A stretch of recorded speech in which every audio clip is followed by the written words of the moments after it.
So my name is Asra Nomani. I came to the United States at the age of 4. I was an immigrant to the great state of New Jersey, and I grew up in Morgantown, West Virginia, a mostly white state.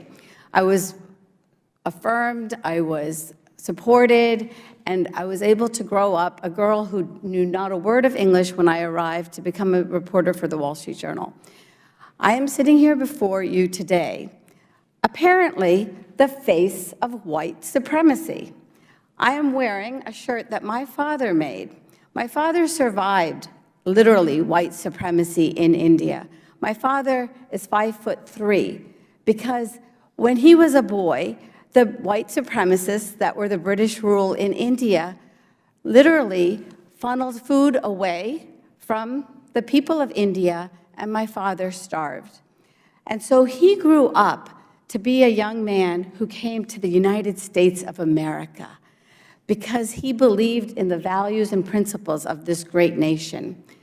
My father made this shirt for me, inspired by the gown that Representative Ocasio-Cortez wore to the Met Gala.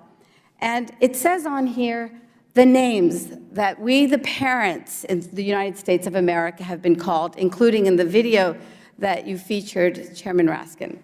Things like domestic terrorist, white supremacist, QAnon moms. What is it that we, the parents, have dared to stand up against in the United States of America over the last couple years? It is a divisive ideology expressed through this book called Critical Race Theory. It is a book that is taught in law schools, but it is translated into our school systems with books like this, Not My Idea, a book about whiteness. The trickle-down effect of the demonization of any human being because of their race is books like this. Where does this book take us as an idea? It takes us to this very simple idea, an idea that is a new hierarchy of human value. There is no doubt that the hierarchy of human value that was about white supremacy is illegitimate. Every single person is opposed to the idea of white supremacy. But we cannot replace an old hierarchy of human value with a new hierarchy of human value that demonizes children with this book, Whiteness is a Bad Deal, Signing a Contract with the Devil. What is the message in this? The message is the shaming of human beings. No child should be shamed.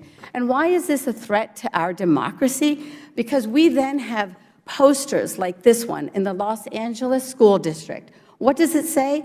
F America, with KKK replacing the C.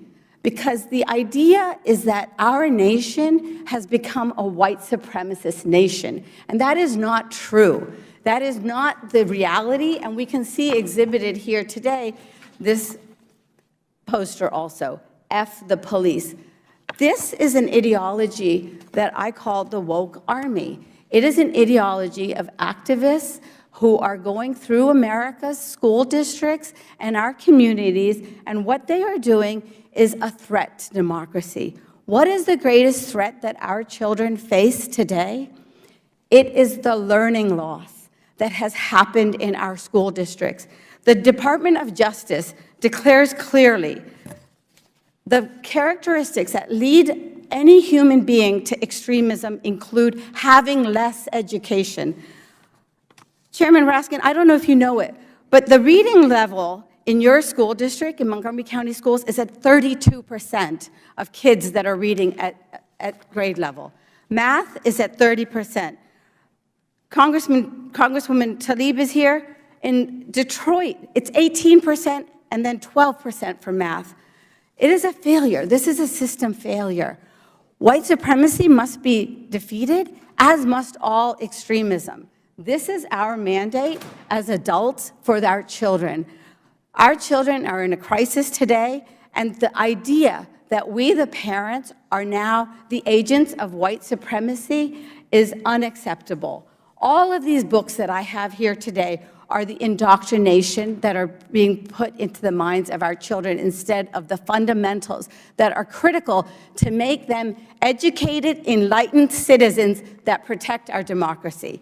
That is our greatest mandate, and that is the one that I am honored to serve with you to realize for our children. Thank you so much.